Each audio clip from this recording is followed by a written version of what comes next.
Joseph Gregory Kawamala, ni mzaliwa wa Kagera lakini kwa hapa Dar es Salaam naishi Gongo la Mboto, sehemu moja inaitwa Majohe.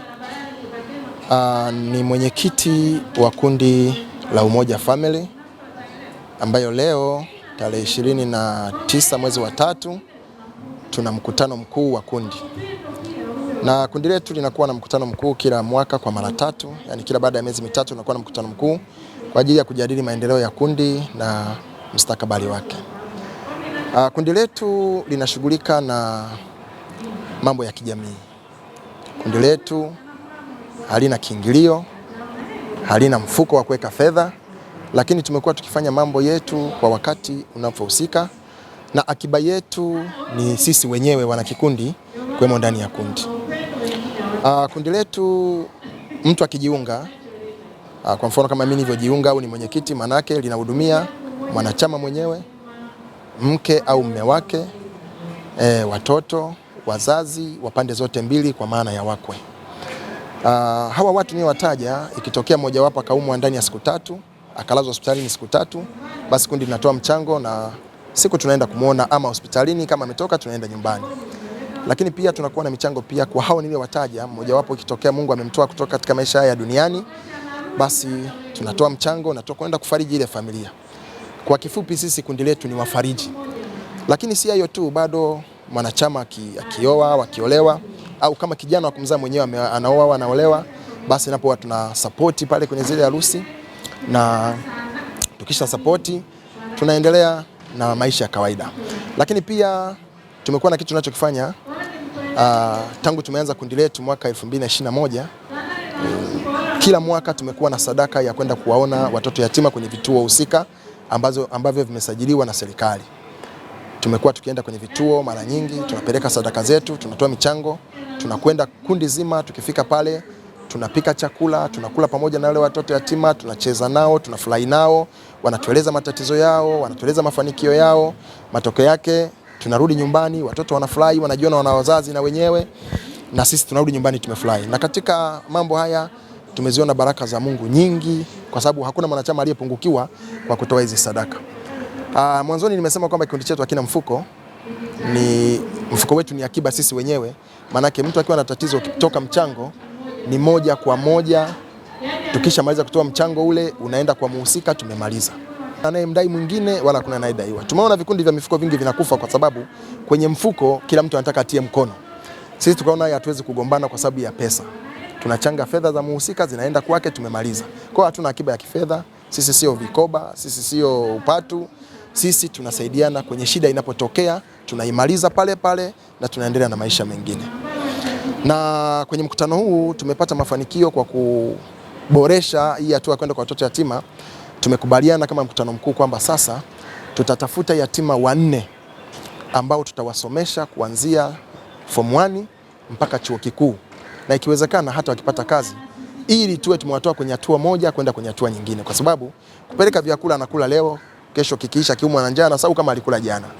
Kwa hiyo tumeamua sasa kwamba pamoja nayo tunafanya, hatutaacha, lakini tumeongeza hatua nyingine kwa upande wa kusaidia yatima, kwamba tutasomesha watoto, tutaanza na 4 kwa mwaka huu kuanzia mwezi wa 6, ambao tutawalipia ada, gharama zote za mahitaji ya shule zitakuwa kwetu kuanzia form 1 mpaka chuo kikuu. Kwa hiyo hilo tumekubaliana kwenye mkutano mkuu tutalifanya. Niombe jamii ijaribu kuangalia watu wenye mahitaji, watu wenye shida. Tujaliani. Vitu vingi vimekuwa, yani jamii nyingi imejisahau. Yani mtu akiwa na shida inakuwa ni ya kwake mwenyewe. Hana mtu wa kumsaidia, mtu anakufa na njaa, mtu anateseka. Lakini sisi kama Umoja Family tumeshikana hivi kwamba mtu akiumwa ajiona na ndugu, akifiwa ajiona na ndugu, akiwa na sherehe ya harusi ndefu ajiona na ndugu, na chochote anachokuwa nacho basi aone kwamba na ndugu wanaomzunguka. Tunachokifanya, tunatangaza mchango, na mchango wetu ni siku 3. Siku 3 mchango umeisha, tunabeba zile fedha kama zilivyo, tunazipeleka kwa muhusika. Kwa hiyo kundi kufa ni vigumu, kwa sababu kundi linakufa kama umeweka hela afu watu wakazila. Kwa mfano umeweka hela kwenye mfuko alafu mnakuja kuambiwa hesabu hazipo, mnapata hesabu ya makaratasi, reality haipo. Yani uhalisia wa zile hela haupo, lakini kwenye makaratasi mna hela za kutosha. Lakini kwenye uhalisia hela hazipo. Kwa hiyo haya ndio yanayoua vikundi. Kwa hiyo sisi ili kundi letu lisife, mtu imetokea tatizo ama ni msiba, tunaweka mkeka pale, watu wanachangia siku 3, tumefunga mkeka, tunabeba fedha, tunaenda kumfariji mwenzetu, tumemaliza. Na hili limekuwa ni msaada sana, na kundi haliwezi kufa kwa sababu tulianza mwaka 21 mwezi wa 11 tulikuwa watu 7. Leo tuko watu 162. Na bado kuna wageni wengi wanatamani kuingia, bado hawajaingia. Kwa hiyo kundi letu haliwezi kufa kwa sababu eti halina akiba ya kifedha. Serikali ni kwamba serikali inatakiwa iwaangalie hawa watu wenye makundi maalum, kwamba itafute namna ya kuwasaidia. Sera za nchi zipo zinazohusu watu wenye mahitaji maalum, lakini utekelezaji kwa kweli umekuwa si katika hali ile ya kiwango ambacho kiko kwenye sera. Kwa hiyo nashauri serikali kwamba wajaribu kuangalia watoto wenye mazingira magumu. Wapo mashuleni za serikali, wapo wengi kwenye vituo, wapo wengi. Serikali itazame sana hili kundi, kwa sababu hili kundi halina mtu anayeliangalia zaidi ya sisi na serikali yenyewe. Eva Pius Bamba ni katibu mkuu wa kikundi hiki cha Umoja Family. Chetu kinajihusisha na mambo ya kijamii, kwa mfano misiba, ugonjwa, sherehe na kadhalika. Kwa hiyo mambo yote hayo Umoja Family inafanya, ikiwa pamoja na kutembelea na kusaidia watoto yatima kwenye vikundi mbalimbali katika mahitaji yao yote: chakula, vifaa vya shule, kila kitu ambacho mtoto wa kawaida ambaye yuko na wazazi nyumbani kwake anastahili kupata. Ndivyo ambavyo Umoja Family inawahudumia wale watoto walioko kwenye vituo vya watoto yatima. Kwa watoto yatima, kwa sababu ni baraka. Watoto yatima ni watoto kama watoto wetu wa nyumbani, lakini nao wanastahili upendo ule ambao sisi tunawapenda watoto wetu majumbani mwetu. Ni watoto ambao wanastahili elimu ambayo hata watoto wetu majumbani mwetu wanapata elimu hizo. Kwa hiyo tumeamua kuwafanya wawe na tabasamu, wawe na amani, na wao wasijione wanyonge katika ulimwengu huu. Kwa hiyo waone wanafanana na watoto wale majumbani, na ndio maana Umoja Family tumeamua kupeleka upendo huo kwa watoto hao. Wito wetu kwa jamii ni kuwaomba makundi mengi sana kuhudumia watoto hawa.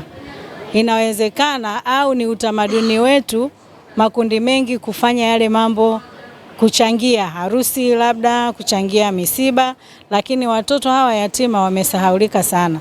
Wito wangu kwao makundi haya, tujitahidi kuwafikia watoto hawa, kwa sababu nao ni watoto kama ambavyo walivyo watoto wetu majumbani, na wao wanastahili upendo, na wao wanastahili elimu bora, na wao wanastahili chakula bora. Kwa hiyo tusijikite tu kwenye mambo ya sherehe, michango ya harusi, michango ya kitchen party na kadhalika, lakini pia tujikite kuwasaidia hawa watoto katika mazingira yao yote.